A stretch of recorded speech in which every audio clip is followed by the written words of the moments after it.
Friends, welcome to the New York Avenue Presbyterian Church. I'm Reverend Dr. Sarah Johnson, Senior Pastor at New York Avenue, and I am delighted to be with you to welcome you to tonight's McClendon Scholar in Residence program. The McClendon Scholar in Residence program is a part of our church's commitment to the belief that the life of the mind is also a part of the life of faith. The program brings scholars and thought leaders to the district and to New York Avenue to share their learning, their wisdom, their insight about how our church can be more effective in its work for justice as we seek to follow Jesus Christ in the city and the world. The program was established through the vision and generosity of the Reverend Dr. Jack E. McClendon, who served as an associate pastor at the church from 1957 to 1991, and grows out of Dr. McClendon's belief and the Presbyterian Church's commitment that justice, service, and action are sustained when a community works to deepen its faith in conversation with the profound issues of the day.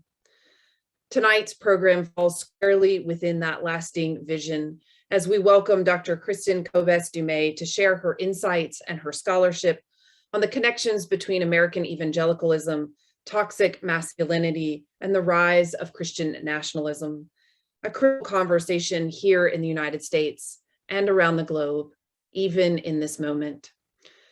As we prepare to begin tonight's program, please join with me in a word of prayer. Let us pray. God of justice and mercy, we thank you for the opportunity to gather this night to listen and to learn together. Open our hearts and our minds to listen for your voice, that in word and deed we will come to know you more deeply and follow you more faithfully in the world.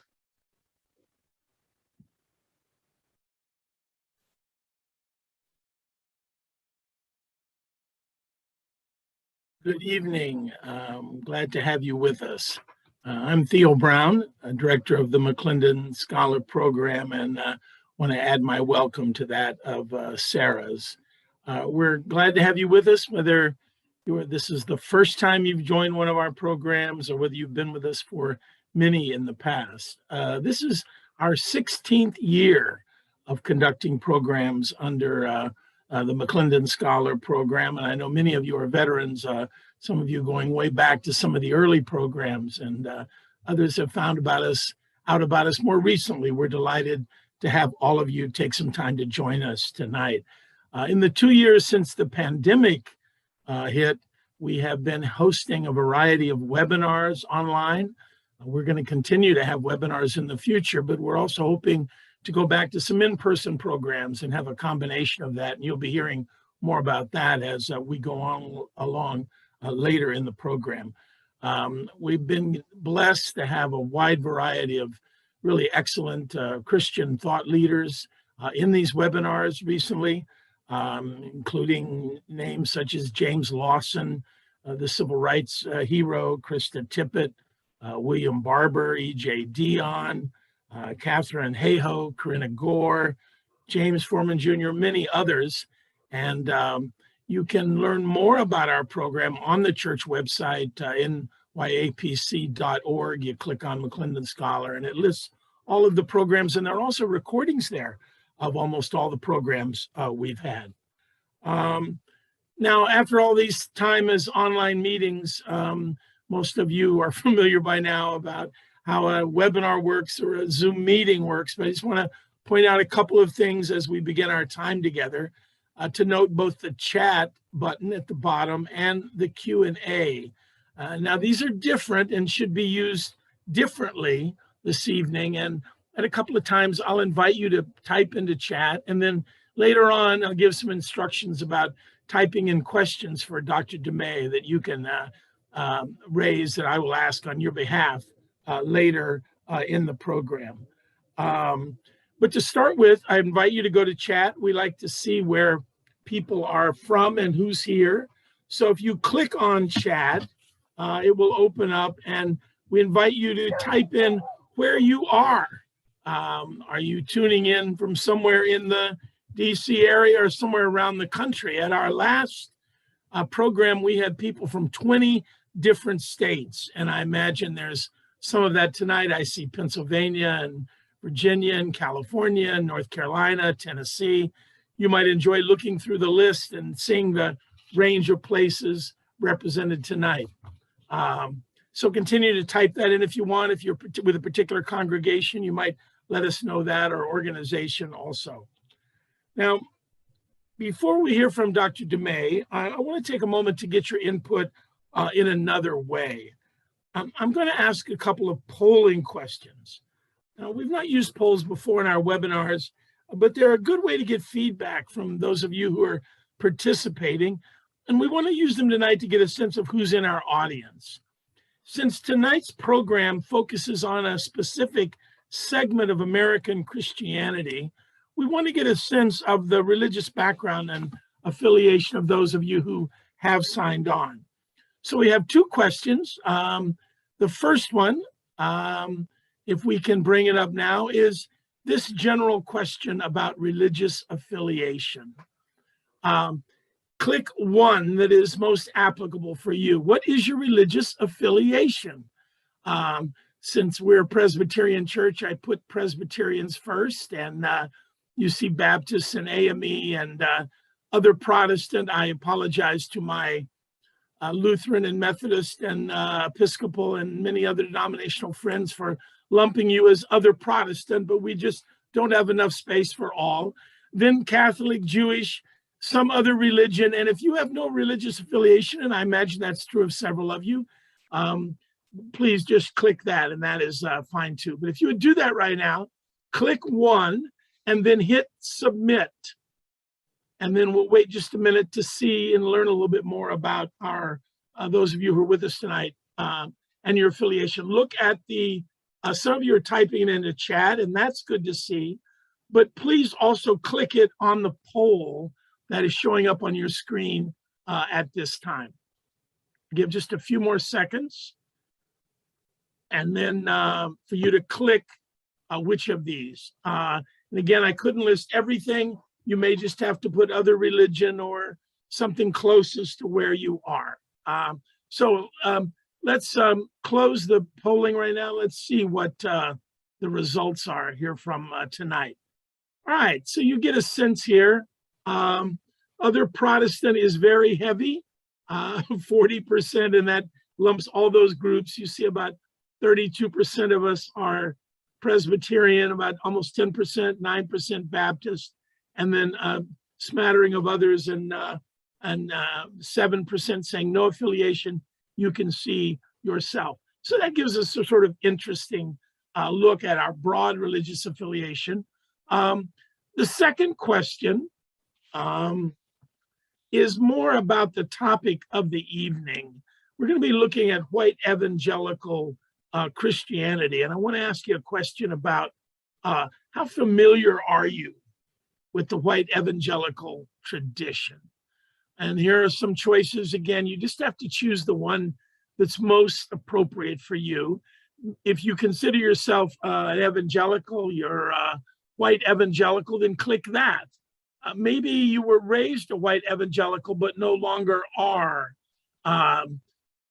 Maybe you were raised in an evangelical family, and so you know a lot about the evangelical tradition, but maybe it was Hispanic or African American or Asian American. Click that.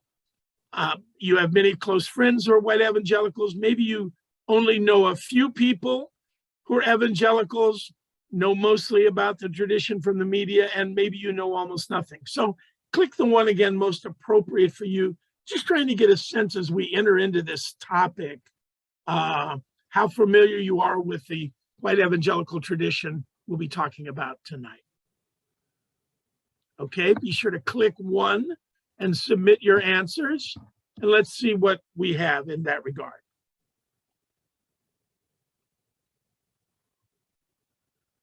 Okay, so we have almost 20% of the group who identify as white evangelicals or were raised in a white evangelical family. And then 19% have many close family and friends.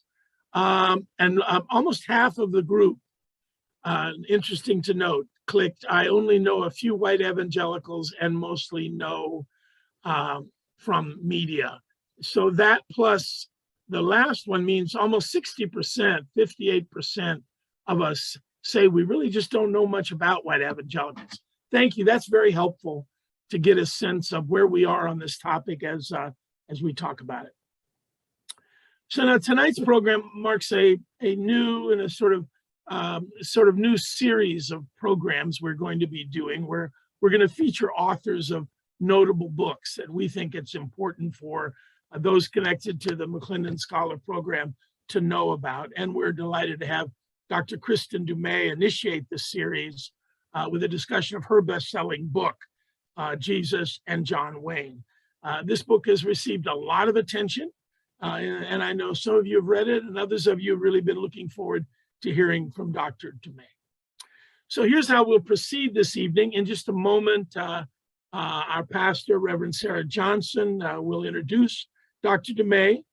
Then she'll make some opening remarks about her book and the main points in it, and also some of the reactions she's received to it in the time period since it was released in 2020. After that, I'll engage Dr. Dumais in a discussion, ask her some questions that I have, and then from reading the book, and then some that have been suggested to me. Some of you sent questions to me in advance, and I'll be sharing some of those. And then with a good amount of time, we hope maybe 20 minutes or so remaining, I'll invite you to type in to the Q&A questions you have, and we'll cover as many of those as we can in the time that remains. I would ask you to wait to type in questions in the Q&A until after Dr. Dumais speaks, or at least well into her talk. I suggest you think about a good question, maybe even write it down somewhere, and then wait, and near the end, type in your question, and I'll signal a time for you to do that. The more you do that, the more they'll be bunched together, and we can see which questions have come in. You also can vote for the ones you like and sort of support questions that you want us to read. So again, I'll invite you to do that later.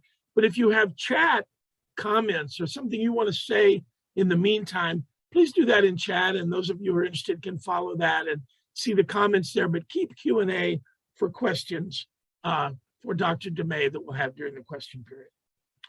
Okay, we are looking forward to our hearing from Dr. Dumais and our discussion with her. And I now want to welcome Reverend Sarah Johnson again to have her introduce Dr. Kristin Dumais.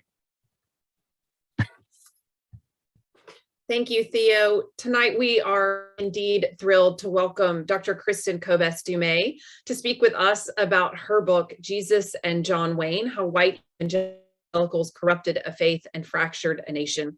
If you've had a chance to read a little bit about Dr. Dumais in preparation for tonight's event, you know that she is a writer and a speaker and a scholar who explores the intersection between religion, gender, and politics. An academic by training, she holds a PhD in U.S. history from the University of Notre Dame while seeking to connect wisdom and scholarship of the academy with popular audiences. Her bylines include many well-known publications, including the New York Times, the Washington Post, the Daily Beast, Religion and Politics, Religion News Service, Christian Century, and Christianity Today, just to name a few.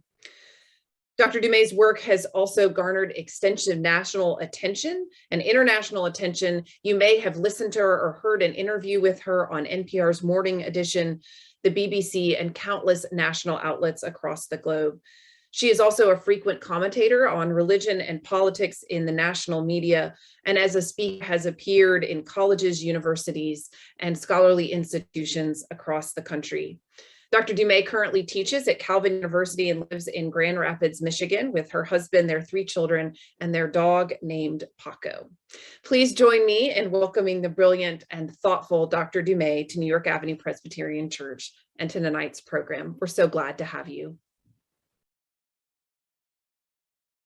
Thank you so much, Sarah, and thank you, Theo, and to your church community. I have to say it warms my heart to see a church that does value the life of the mind as you do, and so it is absolutely a privilege for me to be with you here tonight. I thought I'd jump right in, and the polling questions are really helpful up front because I suppose I should start with the question of, am I an evangelical? I'll start there, and I'll work my way around to a definition in a little bit. This is always the question that I expect and dread when I give any interview, especially if it's an interview where time is tight, because it takes a while for me to explain. I never identified as an evangelical growing up. I grew up in a conservative Christian home in a Dutch immigrant community in Northwest Iowa. My dad was a theology professor and ordained minister in the Christian Reformed Church. And I grew up identifying over against American evangelicals. We in the Christian Reformed community thought we were smarter than evangelicals and better than evangelicals in pretty much every way. So I didn't identify as an evangelical. That said, the Christian Reformed Church is technically a member of the National Association of Evangelicals. And so technically I can be placed in that bucket. I should also say that in growing up, even though my theological tradition that I was raised in is distinct from kind of mainstream evangelicalism, I did grow up with a pretty big dose of evangelical popular culture. So we had one bookstore in my small town in Iowa, and it was a Christian bookstore. And the books that lined the shelves were all put out by evangelical publishers. I grew up listening to the Christian radio station because I believed that the top 40 was sinful and I wanted to be a good Christian. And so looking back, I can see that although I didn't identify as an evangelical, I was in some ways immersed in this evangelical popular culture. So that's kind of my background, and it'll become relevant as we go. Let me start with Jesus and John Wayne, the origins of this particular book. I was a new faculty member. We have to go way back. I've been at Calvin for 18 years now. My first or second year at Calvin, and Calvin is in the tradition in which I was raised, this Christian Reformed tradition, Dutch immigrant. One of my first semesters there, I was teaching a course in U.S. history. And I wanted to introduce my students in the survey course to the concept of gender and how gender worked in history. Because growing up in a conservative space, the only exposure I had to gender issues was whether women could serve as ordained ministers, elders, or deacons. And in my church, the answer to all of the above was no. And that was about all that I knew as far as gender went. And when I got to graduate school, my first semester, I was introduced to the academic study of gender and women's history, and it totally blew my mind. I was fascinated. That week, I changed my course of study from intellectual and religious history to religious history and gender, and I really haven't looked back. And what was so fascinating to me is how I came to see that gender and gender roles didn't just reflect biblical values, but they reflected economic shifts, and they were connected to race and to foreign policy and into war and all sorts of things. And I was just fascinated. And again, the ideas of masculinity and femininity can change over time, and to always ask how power is a part of that. And so I embraced that. Wrote my dissertation and my first book on Christian feminism, kind of a self-examination in some ways. And then I was there at Calvin. And in that class, I decided to lecture on Teddy Roosevelt, because Roosevelt is such a great example of this, right? How masculinity changes over time. And he embodies this new masculinity in the early 20th century. And it's rugged and it's aggressive and it's very white. And it's linked to foreign policy and the Rough Riders and so on. And it was just this great little snapshot. So I gave that lecture, thought it went pretty well. And then afterwards, a couple of guys from that class came up to me and said, "Professor Dumais, there is a book that you have got to read." And they told me about this book, John Eldredge's Wild at Heart. Now, because more than half of you are not super familiar with evangelicalism, with white evangelicalism, I'm going to have to introduce this book a little bit. But if this were an audience of evangelicals, there would be no need, because pretty much everybody read this book in the early 2000s. and it sold more than 4 million copies. My church was doing book studies. All the guys in the dorms were doing book studies, right? Really big deal. Again, it came out in 2001, but 2005, 2006 is when I didn't just first hear about it, but I had heard about it and thought, yeah, that's not for me. Discovering the secret of a man's soul, I'll pass. And then I decided to listen to my students, like, okay, let me go check this out. So I drove down to Family Christian Bookstore here in Grand Rapids, bought a copy for $20, opened it up, and there was a quote from Teddy Roosevelt right up front. And I kept reading, and I saw how this book on Christian manhood presented a vision of masculinity that wasn't really drawing on the Christian scriptures much at all. Instead, Eldredge was drawing on Hollywood heroes, on not actually John Wayne, that comes later, but on his favorite was William Wallace from the movie Braveheart, Mel Gibson's William Wallace, kind of based his vision of Christian manhood on that character. He also loved Teddy Roosevelt and General Patton and General MacArthur and random cowboys and soldiers, right? This very heroic, rugged, and violent vision of masculinity. As Eldredge put it, God is a warrior God. Men are made in his image. Every man has a battle to fight. Now, again, this was around 2005, 2006. What else was going on right around then? It was the early years of the Iraq War. And I was seeing all this survey data come my way, showing how white evangelicals were outliers, far and away more likely to support the Iraq War than any other American demographic, more likely to support preemptive war in general, to condone the use of torture, to embrace aggressive foreign policy, right? And I just asked what historians of gender have been trained to ask. What might one of these things have to do with the other? And so I started looking deeper. And what I realized is that this was just the tip of the iceberg. There were dozens of books on Christian manhood that evangelical publishers were churning out, and they were almost identical. This was such a bestseller. It was a clear formula, and all these other books, they were essentially plagiarized, very close, because the same cast of characters, Teddy Roosevelt and William Wallace, very big, and General Patton and MacArthur. And then every once in a while you get Robert E. Lee in there too, and then John Wayne. I started seeing John Wayne popping up too, and this is also the height of the Mark Driscoll era. If you know anything about Mark Driscoll, the pastor out in Seattle's Mars Hill Church. And he was extreme. He was all about masculinity and manhood, and he was deeply misogynistic, and he was crass, and he was belligerent, and he was all the rage in evangelical spaces. And so I spent 1.5 years researching this, and then I set it aside for a few reasons. One, even though I knew how wildly popular these guys were, when I was reading their material, when I was watching Driscoll's sermons, it felt extremist to me. It felt fringe, to be honest. And I'm a Christian, and I had this nagging question of, as a person of faith, should I be shining a bright light on what may well be the darkest underbelly of American Christianity here? And especially if they are fringe, right? Do they warrant this? And plus, it was really disturbing, and I wasn't sure I wanted to spend the years of my life that it would require. And so I ended up setting the project aside. I also had to finish my first book. I had a baby, and then I had another baby, surprisingly. And so I thought, okay, maybe I'll come back to that at some point. Fast forward to the fall of 2016. I was actually working on a different project on the religious formation of Hillary Clinton, drawing on the research from my first book, where I looked at a lot of progressive Methodist women, and Hillary Clinton is as Methodist as they come, right? She's so firmly in the tradition of progressive Methodist women that I was working on that project. And so I was watching the primary season very closely.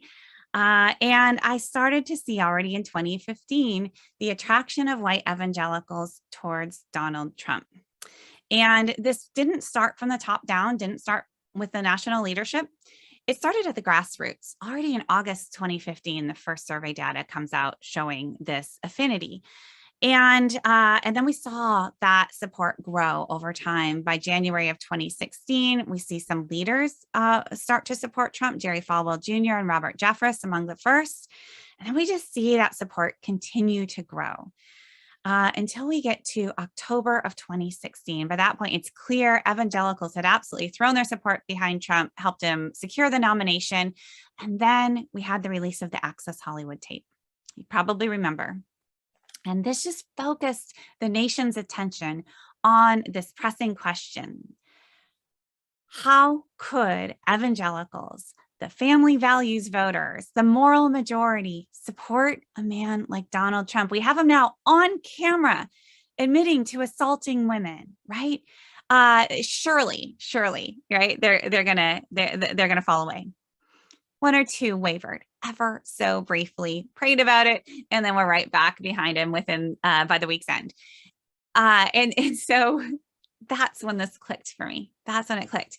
Because when I said I'd put the project aside, I hadn't forgotten about it and I hadn't stopped paying attention.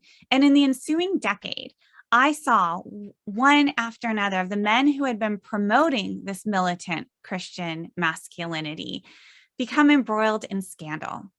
Abuse of power and sexual abuse, either directly as perpetrators or indirectly as supporters of their friends who are perpetrators. And I kept tabs on this. I kept a file. And when I saw the reaction of evangelicals to the Access Hollywood tape, it clicked. And I thought, we've seen this before. We have seen this before. And I thought about that research I had done a decade earlier. And I realized that the media was getting it wrong, and that many evangelical observers, especially the Never Trump evangelicals, were getting it wrong when they were framing this as a question of betrayal. How could evangelicals betray their values to support a man like Donald Trump? I knew that if you look to this history, if you look to this literature, God is a warrior God, and men are made in his image. God filled men with testosterone so that they would be aggressive, so that they can fight to defend faith, family, and nation. And you want that aggression. You need that aggression as a gift of God. And boys will be boys, and testosterone comes with certain side effects. But I heard that same language that I had seen in these books in terms of support for Trump. Evangelicals said themselves, he is our ultimate fighting champion. He will not be cowed by political correctness. He will do what needs to be done. So I wrote this. I wrote a little essay, published it in Religion and Politics, nicely timed to Trump's inauguration. And that went viral. And I knew I was onto something. I felt like it was such a clear answer, but it was really the comments. I know you're not supposed to read comments on online pieces, but I did. And the comments were fascinating because I saw so many men comment on that saying, I'm an evangelical, or I was an evangelical, and this is exactly right. I just got this confirmation. Or there are people saying, yeah, and what's the problem? Of course we want a manly man. So at that point I decided, okay, I need to turn this into a book. And then I had to decide a couple of things. As a historian, it's always a dilemma to figure out where to start. I told her that the story really gets going in the 1960s and 70s, but you have to go to the 40s and then really the 20s and then the 19th century. So I cover that quickly, the earlier stages, then really jump in the 1940s. But I also had this question of what is an evangelical really? I was going to save this for the end, but I think I need to put it up front because of the survey question. So scholars have a very handy definition of an evangelical, and I had fully intended to use that definition and just plop it into my introduction like every other scholar seemed to do. And let me tell you what that is. It's 4 points. And it was kind of coined by a British historian of evangelicalism, David Bebbington. And so it's known for history nerds as the Bebbington Quadrilateral. Okay, 4 points. And these 4 points are biblicism, so the centrality of the scriptures and the authority of the scriptures, crucicentrism, the centrality of the cross, atonement, and so forth, conversionism, born again experience, and then activism or evangelism. So you're acting out of these faith commitments. Okay, and so that is the definition of evangelicalism. when I was researching this, I started to realize that the definition didn't really capture what I see a note that I'm speaking a little quickly, so I'll try to slow this down. It didn't really capture the evangelicalism that I was seeing, because many evangelicals don't know a lot of theology. Evangelical surveys come out, and evangelical leaders are aghast at the theological illiteracy of evangelicals. In fact, surveys show that many evangelicals hold ideas that would count as heresy. And in my own encounters with evangelicals, I realized that there's so much to being an evangelical that doesn't really get at theology, especially if you go to, say, women's Bible studies, where you'll get together and do a lot of things, and there are lots of cultural expectations, but very little theology there. And so I started wondering, if there's this theological illiteracy, why are we defining evangelicalism according to theology? But it really came to the fore around questions of race. Because if you use that theological rubric, then the majority of Black Protestants in this country check off those boxes. So they count as evangelicals. The problem is the vast majority of Black Protestants who check off those boxes don't identify as evangelical at all, because it is clear to them that there is so much more to being an evangelical than checking off those boxes, right? And so I came to see evangelicalism as a cultural movement more than as a theology. Theology is not insignificant. It plays a role, it pops up, but it is not the defining feature of evangelicalism. Instead, I came to see evangelicalism in terms of networks and alliances. And if you spend time in evangelical spaces, you'll probably know what I'm talking about. So we've got some denominations like the Southern Baptist Convention, right? And we've got some broader denominations. But evangelicalism has never historically been contained within denominations. We also have these parachurch organizations, all kinds of them, hundreds of them. And we've got these kind of conference circuits, things like the Gospel Coalition, and you've got publishers, so Crossway and Lifeway Christian Books, and all of these things. You've got media. You've got Focus on the Family and Christian radio, and you've got the Christian film industry. And I came to see that to be an evangelical is, think back to my own biography here, to be immersed in the consumer culture of evangelicalism. And so it doesn't really come down to what are your theological beliefs necessarily, but how deeply have you been immersed in this evangelical consumer culture? And for some people, it's just dabbling. You know, you may have read a book here or there. For others, it's total immersion, and in some cases, isolation within that subculture. When we see evangelicalism as a consumer culture in this way, we can also see how it is not just contained to evangelical churches, and it is not limited, its influence to those who self-identify as evangelicals. It spills over into the mainline. And some of you may be able to attest to that if you come from mainline spaces, because many members of mainline churches are very much exposed to this evangelical popular culture. Many mainline churches use books for their ministries from evangelical publishers. Their parishioners are listening to Christian radio, Christian music, right? And so they're being exposed. When we see evangelicalism as a consumer culture, we can also see how it spills over national boundaries as well. And so we see the export of this American white evangelicalism globally, and I can speak more to that later. Anyway, so I end up needing to define that, and that's very important, and that really explains how this history of evangelicalism is very different from many others that have come before, and why it connects so viscerally with ordinary evangelicals who have lived this history. So that's a bit of the background.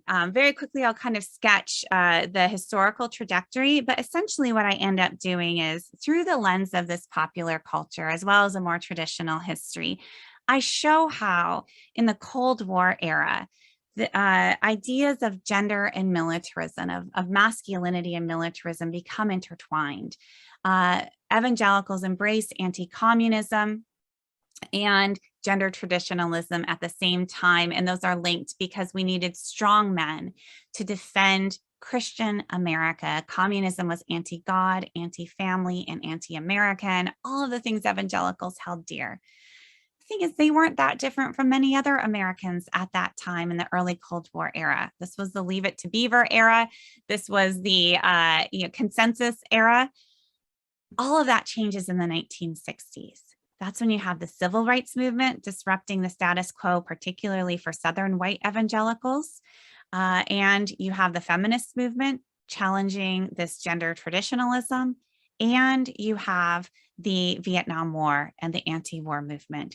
And so all of a sudden, evangelicals who had really in the 1940s and 50s moved into the center of American power with the help of Billy Graham in and out of the Eisenhower White House, really coming into their own, in part because they represented many of the values that were held in common. In the 1960s, that gets shattered. That consensus is shattered. And that's when evangelicals cling to these values, but in an oppositional way, not in a way that unites them to other Americans, but in a way that divides them. And if you think about these threats, right? Civil rights, feminism, and the anti-war movement, the solution to all of them is the assertion or reassertion of white patriarchal power. And so we have this move to the center of evangelicals' religious, but also cultural and political identity, right when we see evangelicals moving into their own as a partisan political movement, right, with the political realignment from the 1960s and 70s that we see, culminating in the election of Ronald Reagan. And at the heart of this cultural identity is the rugged masculine power. So I trace that in the book. I trace it through the 1990s when end of the Cold War means all of a sudden this is up for grabs again. You have experimentation, you have servant leadership, soft patriarchy, the Promise Keepers movement. Things are really up for grabs until the pendulum starts to swing back and you have a kind of backlash. And by the late 1990s, you have more and more conservative men calling to ramp up the culture wars because the Cold War might be over, but now we have a war for the soul of America. And we need to get tough again because you don't want softness or tenderness in the trenches. So we need to bring back this warrior masculinity. That is what John Eldredge was channeling. And that book, Eldredge's book, was on the shelves of Christian bookstores across the country when terrorists struck the United States on September 11, 2001. All of a sudden, you have this a mass appeal of this warrior Christianity. Every man has a battle to fight, and it was not metaphorical anymore. And you can just see that's when I first encountered this. That's in the early years of the Iraq War. And you can see how this militant conception of manhood was tightly connected to militarism in terms of foreign policy and to an aggressive stance in terms of culture wars.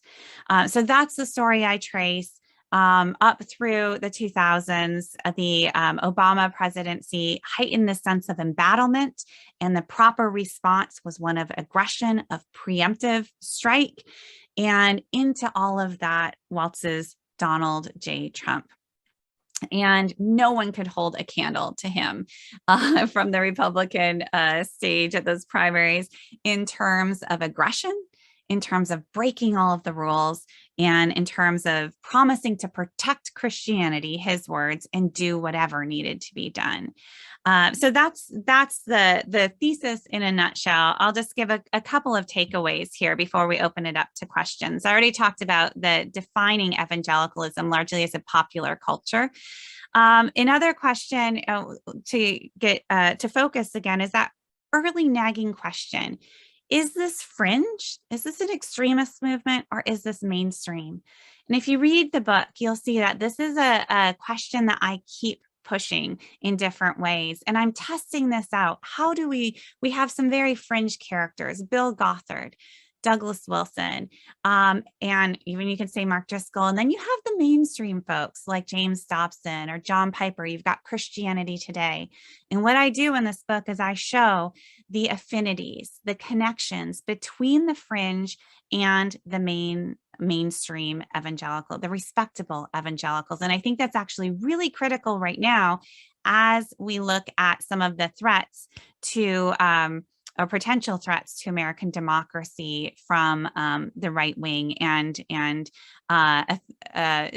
kind of shift towards authoritarianism. This connection between the mainstream and the fringe within evangelicalism is something that I think is cause for concern. One other thing I will say. Another thing I discovered in this history was the tendency within evangelical circles and organizations to develop a kind of culture of deference. Authority was so important. You must show authority to those over you, and women have to defer to masculine authority, patriarchal authority, right? Submission. Children to parents, men to their pastors, and pastors to the more important pastors. And you have this very hierarchical ordering of evangelical society, or evangelical culture. And what I saw then in the case of these scandals, in the case of abuse of power, and especially sexual abuse, how that deference to authority contributed to covering up scandal, to covering up horrific abuses within evangelical spaces. And it turns out these are not aberrations. These are repeated patterns. Just today, or yesterday, I guess it is now, news broke of sexual harassment within Christianity Today and their organization that went on for a couple of decades, right? And so I decided early on, as I was writing this book, I refused to show deference. The subtitle, the chapter titles, all of that is my attempt to say, I will have no part in this. And then I'll just close briefly with then talking about the reception. I did not write this book to woo evangelicals, and I didn't expect to. Much to my surprise, it turns out that evangelicals are the book's biggest fans. Not all evangelicals, I will say that much, but it is evangelicals that have made this book a bestseller. Conservative, white, evangelical, complementarian pastors have embraced this book. Again, not all of them, but many saying this is true and this is something that we need to grapple with. And so in the question session, I can talk a little bit about the state of evangelicalism today, the divisions within evangelicalism, and what that might mean for our future. So I'll wrap it up with that.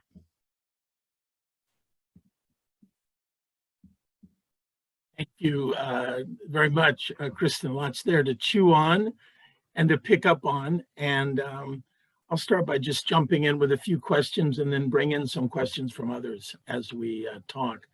One of the things you said that was interesting there was how when Trump appeared on the scene, the leaders were not for Trump, the leaders of the evangelical movement. It all came from the bottom up.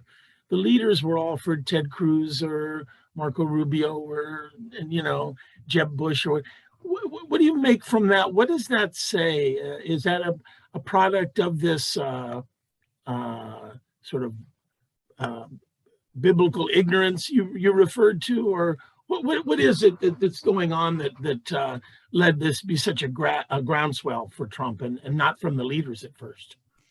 When I go back to 2015, which is when we can see the earliest grassroots support for Trump, I think it's important for us to remember that we didn't know who Trump was yet, right? We were still trying to figure that out, all of us. Is this guy serious? Do we take him seriously? And then who is he? And particularly within evangelical circles, they were intrigued. But there were some very live questions. Wasn't he just a Democrat very recently? And yes, he didn't fit the family values mold that they were used to kind of, being sold, but also, what's his view on abortion? That was because up until recently, he had been pro-choice. So there was just a lot of open questions.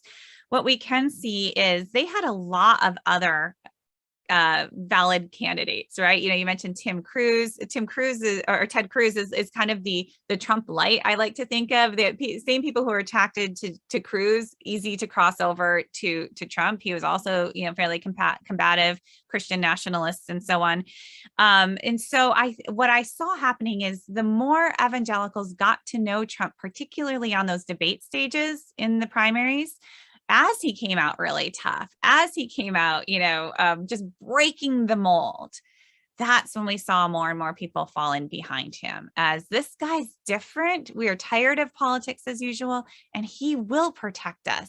And especially after the kind of frenzied sense of embattlement that their own leaders instigated and just stoked during the Obama presidency, he was the best guy for the job. And that's where you get these theories of he's God's anointed. Yeah, he doesn't look like a pastor, but we don't need a pastor right now. We need a fighter. Whereas in past years, as I recall, I think there would have been more among evangelicals measuring whether or not Trump was one of them or not. But that seems to have started to not matter at some point. Whether or not, yeah, he's one of them. So I think that there was a lot of work done to address that in different ways. You have somebody like James Dobson who comes out and calls him, oh, he's a baby Christian. So it's all good. Yeah. It's all good, right? And so then right away that puts him in this, evangelicals love a conversion narrative. And anything that happened pre-conversion, no problem. Right.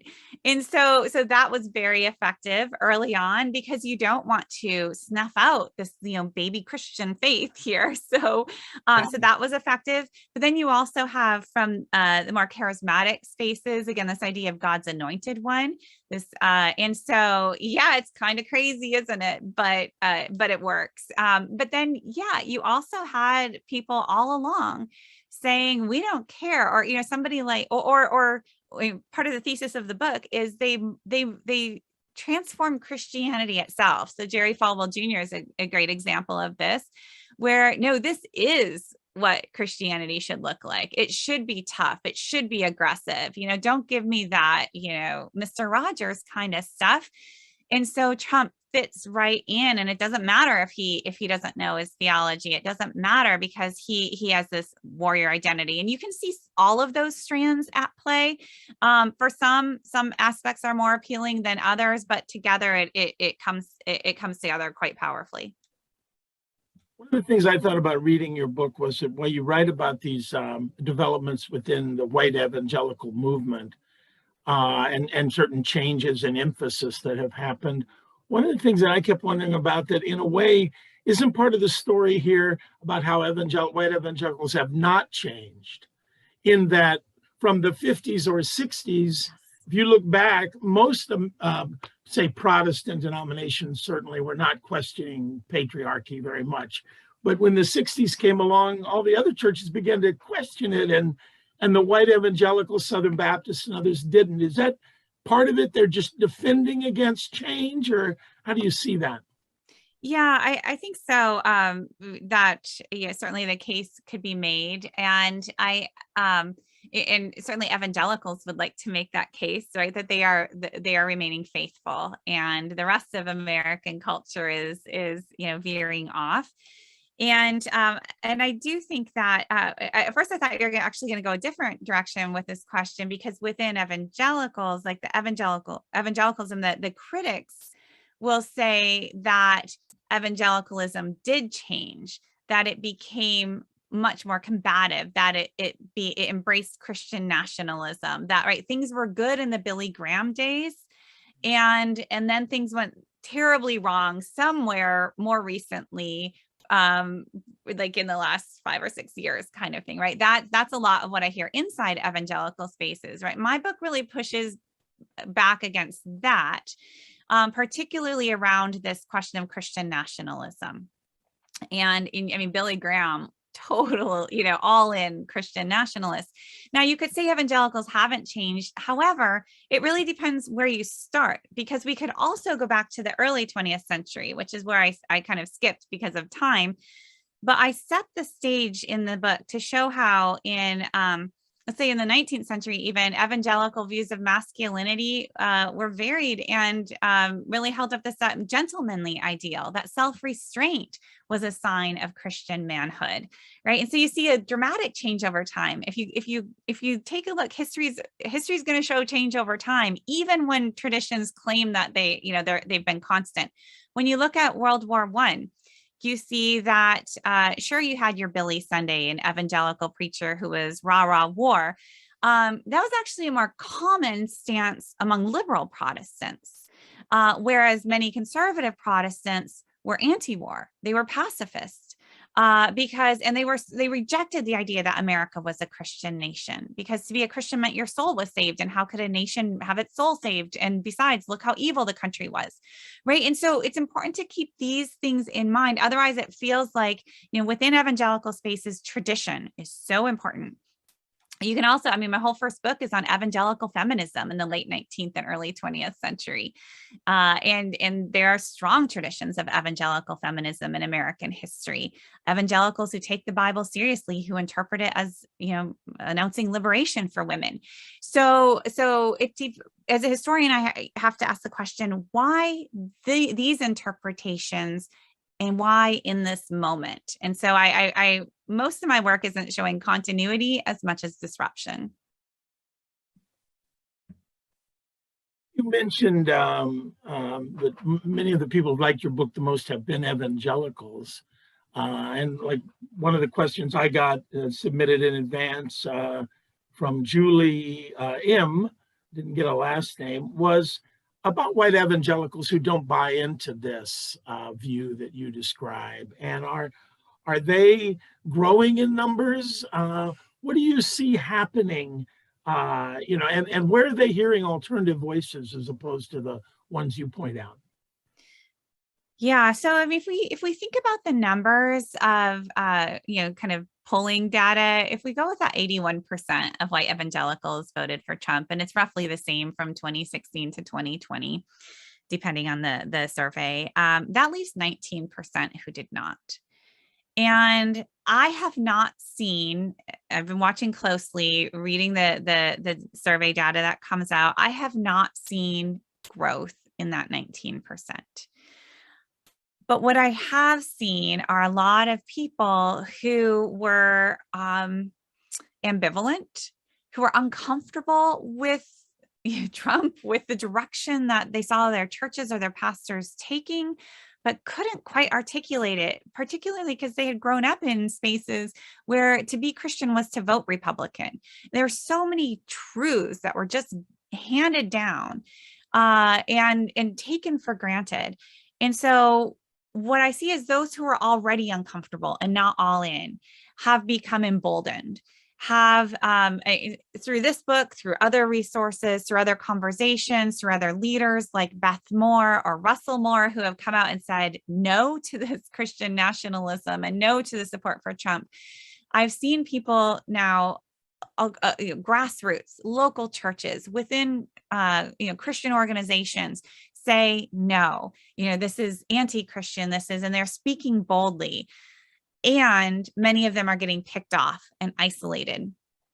And so I'm not seeing, we had some survey that came out just maybe 2-3 months ago that showed that we see a 2% decline in people who self-identify as evangelicals, not decline, sorry, 2% of people who did in 2016 no longer do, but an influx of 6% of people who didn't identify as evangelical who now do.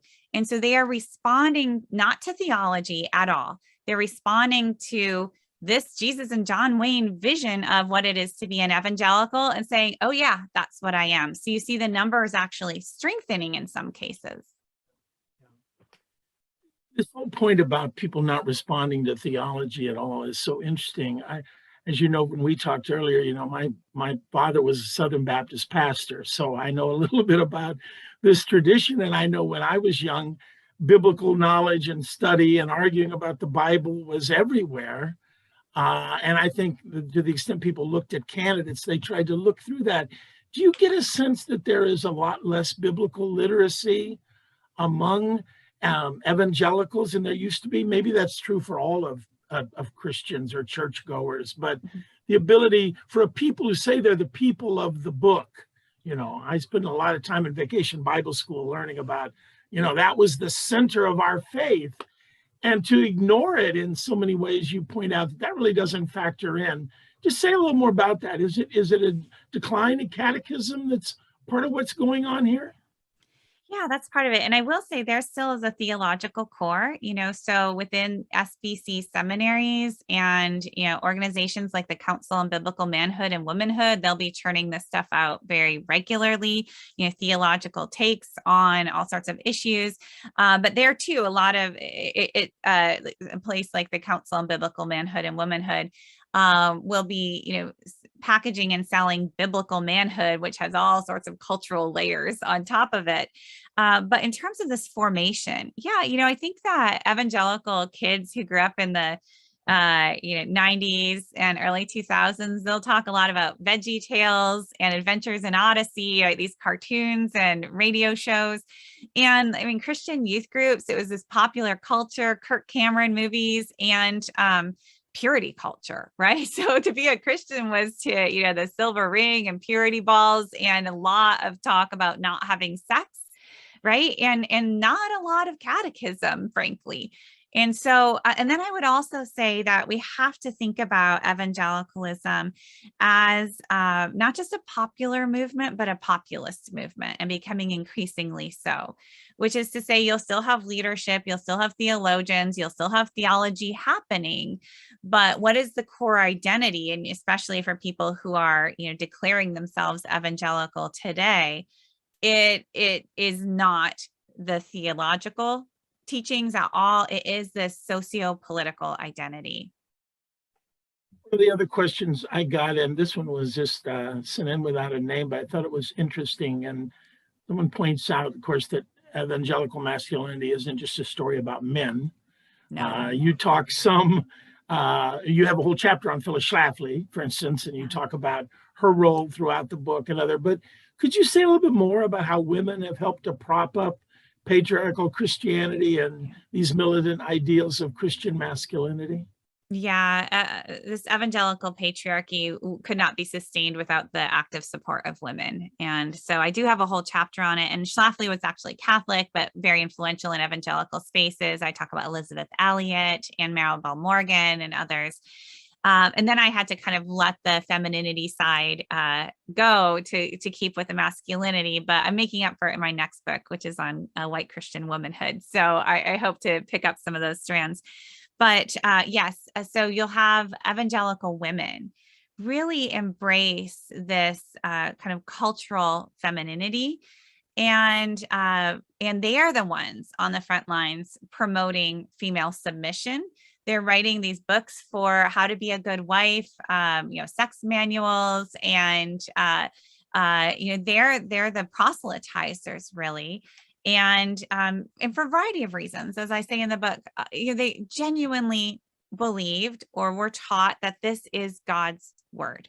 This is how you are obedient. There is like legitimate belief at play. But there's also, if you go back to the 60s and 70s, when you have this disruption of the feminist movement, it wasn't super liberating to a lot of women who were stay-at-home moms, who didn't have a college education, who had no real job skills, to suddenly be told, go compete with men in the labor market, right? There was no fulfilling work for them. And so conservative Christians were telling them, we value you as a housewife.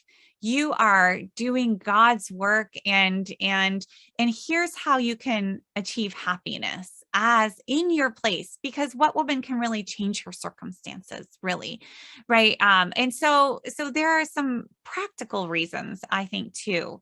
There's religious, and then there's just what was possible for women, given the choices they had already made or the choices that had been made for them.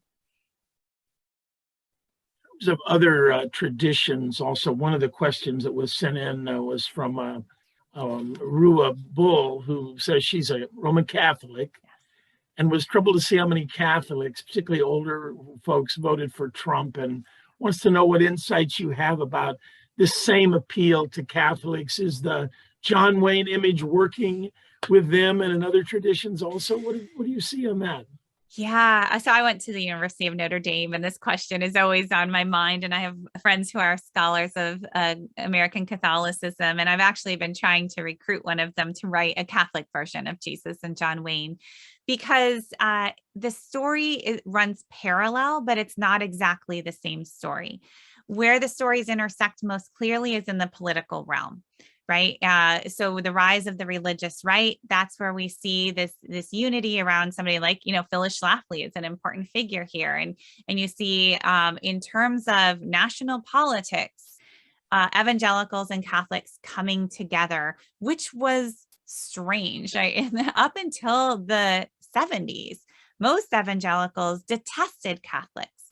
And in fact, most evangelicals didn't embrace the pro-life movement because Catholics were doing that and they detested Catholics. That was a Catholic thing. Why would we do that? Right.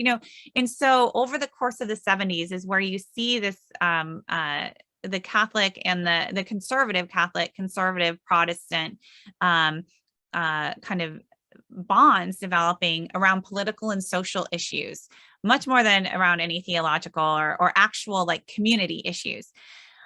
Because Jesus and John Wayne focuses so much on popular culture, that's where you have a divergence. Because although there are some Catholic books that will appear in evangelical bookstores, very few, and Catholics have their own literature. Catholics have their own radio stations, their own, right? And so I haven't done that study, and that's what I'm trying to get somebody to do, to see how does this work in Catholic spaces and within Catholic culture. We end up in a similar place, and we have the same kinds of divisions within Catholicism as we have within evangelicalism, but that story still has to be told.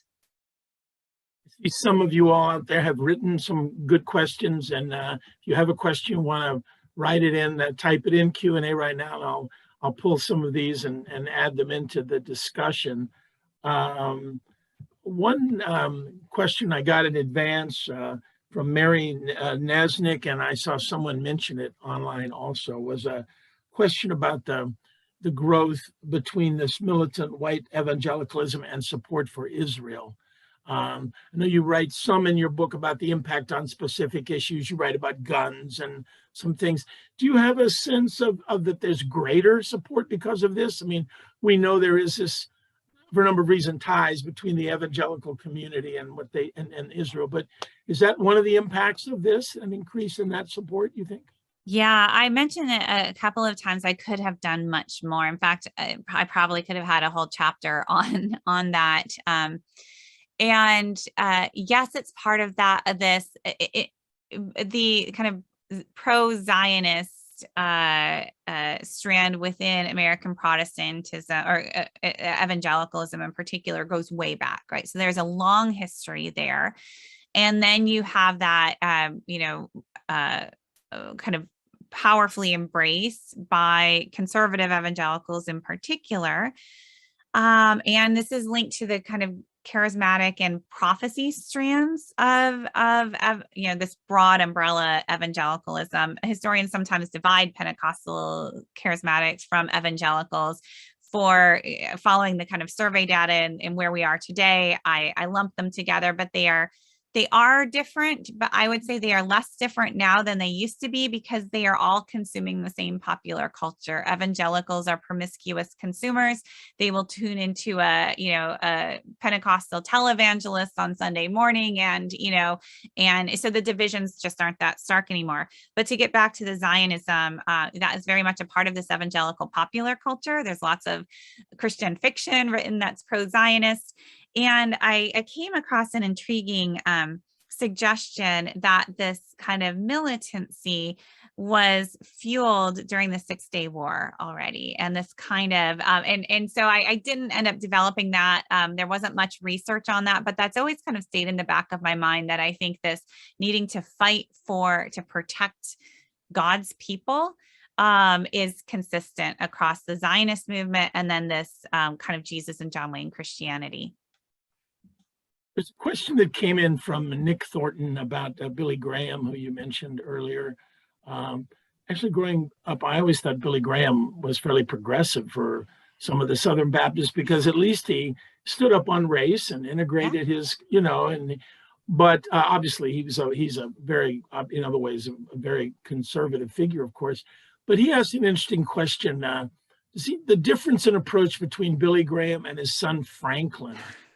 Is this a good example of the shift in what's happened in the evangelical community? Yes, I think that's fair. I was just talking with somebody who knew Graham earlier today, and we're hashing out exactly this. So on the one hand, if you go back to Billy Graham in the 1940s, 1950s, he was an ardent Christian nationalist. Absolutely. And he was a political opportunist. He actually, seriously considered running for president himself. He loved the power. He loved being in and out of the Oval Office. And I say this almost like cringing because I feel like I'm going to get hit by evangelicals because evangelicals have held Billy Graham up, placed him on this pedestal. And I didn't grow up in these spaces that just idolized Billy Graham, but I know people who have, and it's been really interesting because for some people that is the most shocking thing in my book is this more critical assessment of Billy Graham, the early Billy Graham, and all the way through. And for me as a historian, this is just the Billy Graham we know. I didn't write to blow up people's images of Billy Graham. This is just who he is in the history books, and historians know this. Evangelicals have been very protective of telling their own story, and they're very protective of Graham. So, but then what we see is Graham transitions, particularly post-Watergate. He becomes chastened at Nixon's betrayal. He also becomes much more concerned about, he steps back from militarism, right? By the 1980s, he's warning against nuclear war, and he's really backing off. And he's warning his fellow evangelicals about this political alliance and the dangers he has learned, and he is trying to impart these lessons. Most of them ignore him. And so he then in his older stages, his old age Billy Graham, which is what many of us remember, he's this avuncular type and this kind of rosy past, and the real history is kind of obscured.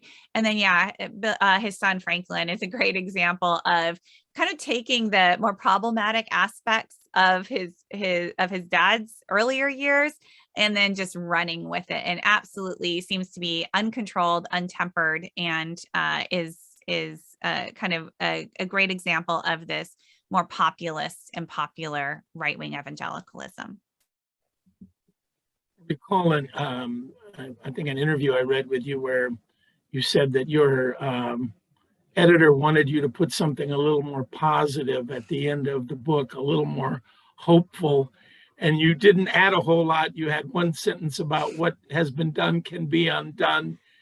Having been in this and seen all the reaction, do you have a word of optimism about changes in this community and American Christianity in general, or do you see a path that we should be following and sort of to emphasize to try to get beyond this kind of cultural Christianity you're talking about here?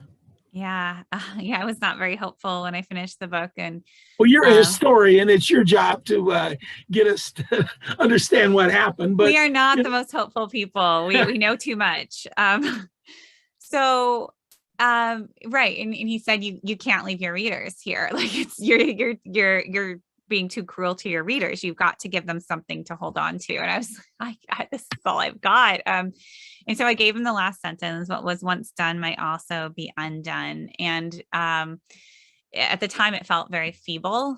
And I was embarrassed, and he's like, fine, I'll take it. And that was that. And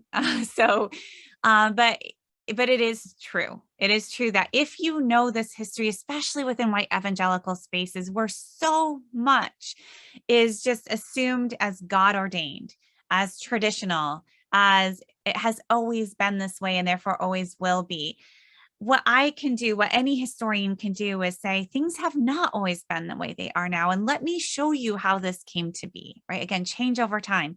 And then that does not say how things ought to be. It just helps them to ask, is this how we want things to be? And maybe take a fresh look at those scriptures for these Bible believing Christians, right? So am I optimistic? I am hopeful when I look at individuals, right? I am very inspired by the courage that I see on an individual level. Some top folks, that get a lot of press, but also, and especially, people you will never hear of. People who are standing up, who are alienating family members. It's incredibly difficult. These rifts run right through families and through churches. They are losing their jobs.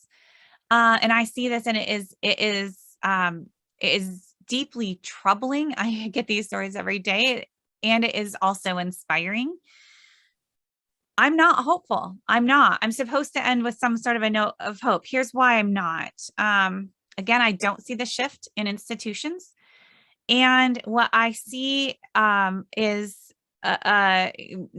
concerning anti-democratic shifts within evangelicalism, because it's one thing to, when you think you have the numbers on your side to support American democracy, when you see those statistics about demographic change, and you think that it is your special task to keep America Christian, and that God will punish all of us, right? If America strays, then what are you going to value more? Democracy and voting rights? Do you want people to vote who are going to vote against God's will? For many, more than I would have thought 5 years ago, the answer is no. And so I'm actually very concerned about, when you look at the Supreme Court, look at voting rights, look at the state of our government. It's actually very concerning. So sorry. Following up on that, Peter Wehner wrote a piece in the Atlantic back a few months ago that got a fair amount of attention. You're widely quoted in the article. It's called "The Evangelical Church is Breaking Apart." I recommend it to everyone as a look at some of the issues you talk about. I think we're going to put the link in the chat, but you can find it easily.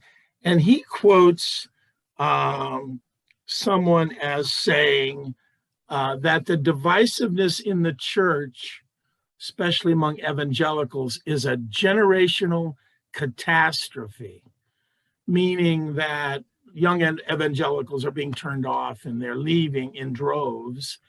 Wondering what you've seen about that, and wondering also, just, is this generational catastrophe worse than with other churches? Because we know that most denominations, not just evangelicals, are losing many young people. Your sense of that, is there a generational catastrophe taking place with evangelicals? Yes and no. I mean, the truth is, I've been hearing about this,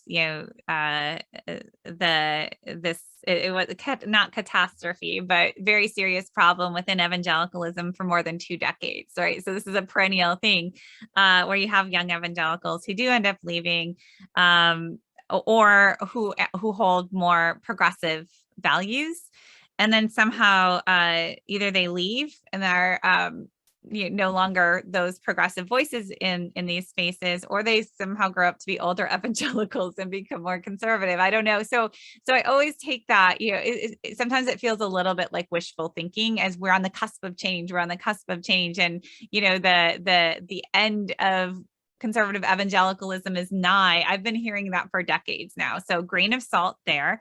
That said, yes, evangelicals have traditionally done better than other religious demographics in holding on to their young people, and that is eroding now. And so you see evangelicals leaving churches, and now exacerbated by COVID, right, where just people are leaving churches and young people are leaving churches.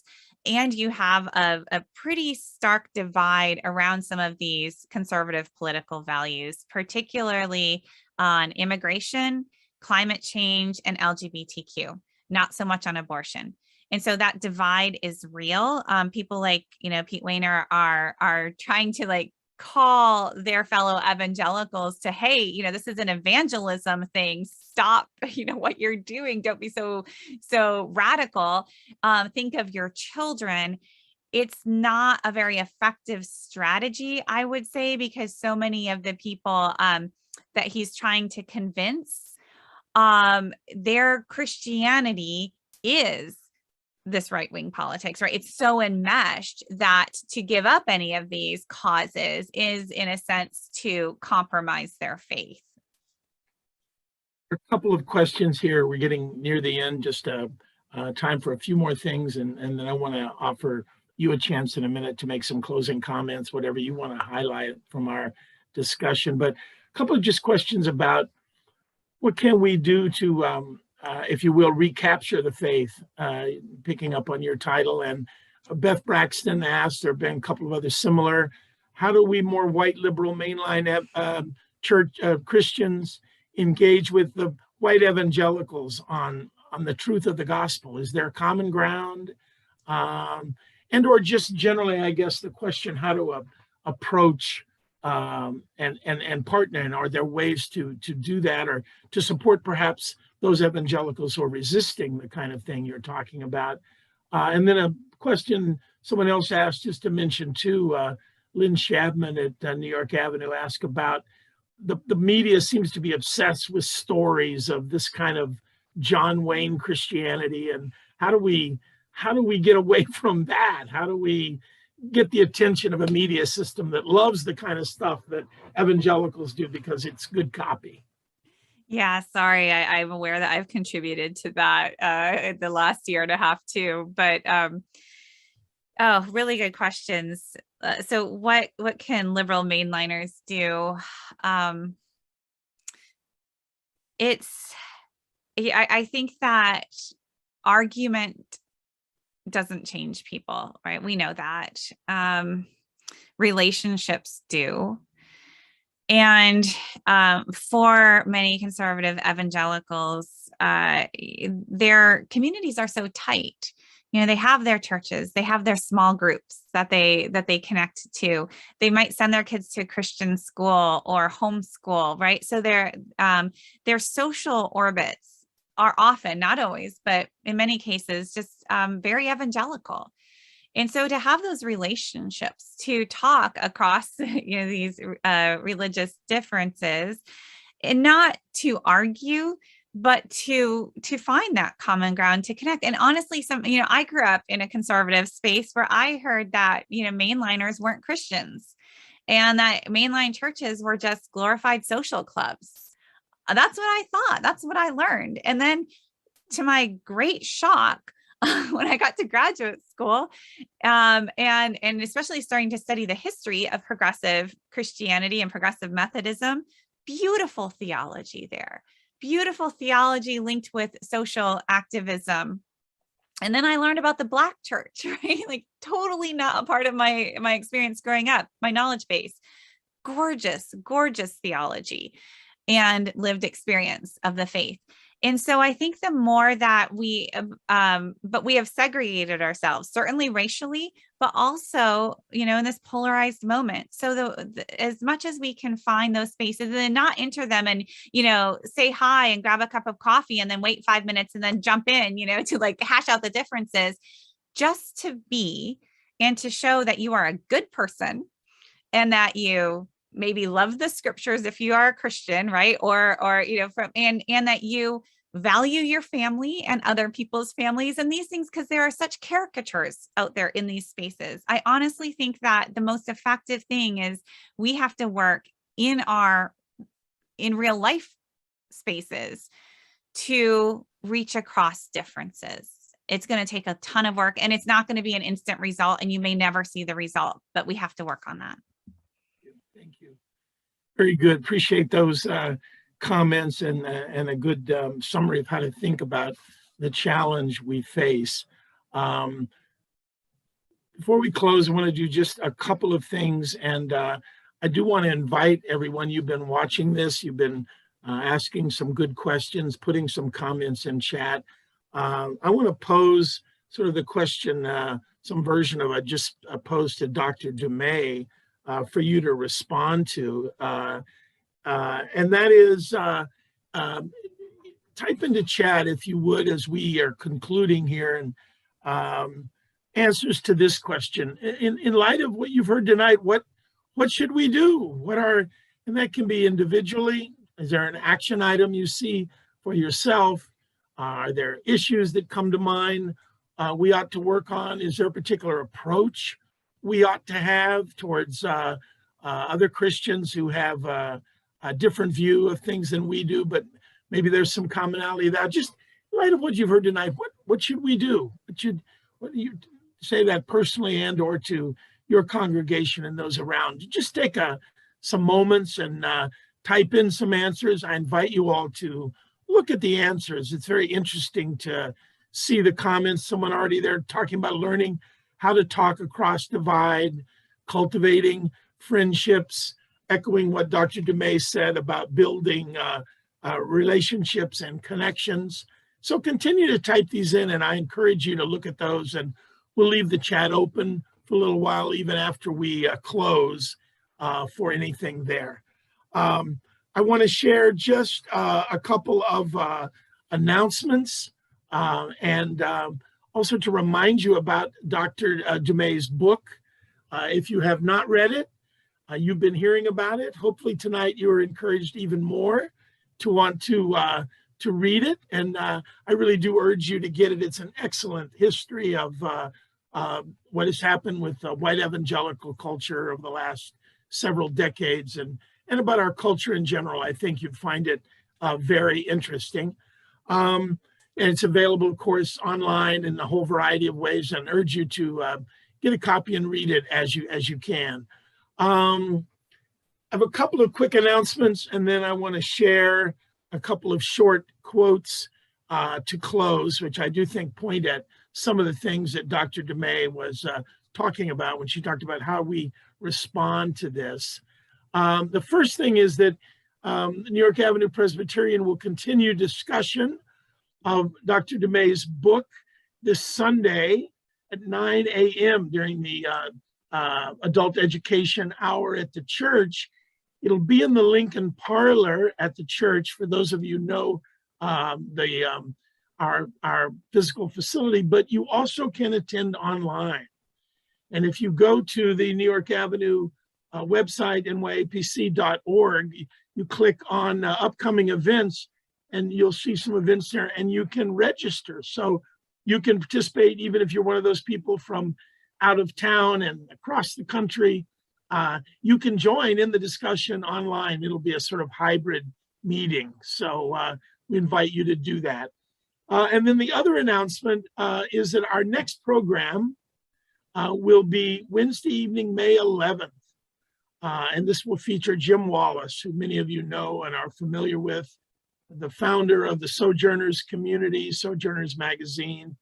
And he just finished 50 years at Sojourners. And Jim is now with the new Center for Faith and Justice at Georgetown. And we are intending this be our first in-person meeting since February of 2020. And we are looking forward to that. We will have an online component. There is an ability, you'll be able to join online if you're not able to come, but we're hoping many of you will come down and hear Jim Wallace, interact with him. We'll be sending you more details on that, but that's May 11th for the next McClendon Scholar Program with Jim Wallace. I mentioned earlier this article by Pete Wehner in the Atlantic. I do commend it to you if you want to look more on this, and he cites several people in there worth knowing about, in addition to Dr. Dumais and her insights. And I want to share two short quotations from that article as a way of closing here. The first is from Reverend Scott Dudley, who is a Presbyterian pastor in Bellevue, Washington. And Pete Wehner quotes him as saying, "I understand that some act as they do because they believe everything they value is under assault. I feel under assault sometimes too. However, I also know that the early Christians transformed the Roman Empire not by demanding, but by loving, not by angrily shouting about their rights in the public square, but by serving even the people who persecuted them, which is why Christianity grew so quickly and took over the empire. I also know that once Christians gained political power under Constantine, that beautiful, loving, sacrificing, giving, transforming church became the angry, persecuting, killing church. We have forgotten the cross, Reverend Dudley says. And then just the final comments that Pete made in his article. We had Pete Wayner, many of you remember, a couple of times as a McClendon scholar, and I commend all that he writes to you. I think he's insightful, particularly about what's happening in the Evangelical church. And here are the words he closes his article with. He says, "Something has gone amiss. Pastors know it as well as anyone, and better than most. The Jesus of the Gospels, the Jesus who won their hearts and who long ago won mine, needs to be reclaimed. Jesus now has to be reclaimed from his church, from those who pretend to speak most authoritatively in his name." Thank you for joining us, and good night.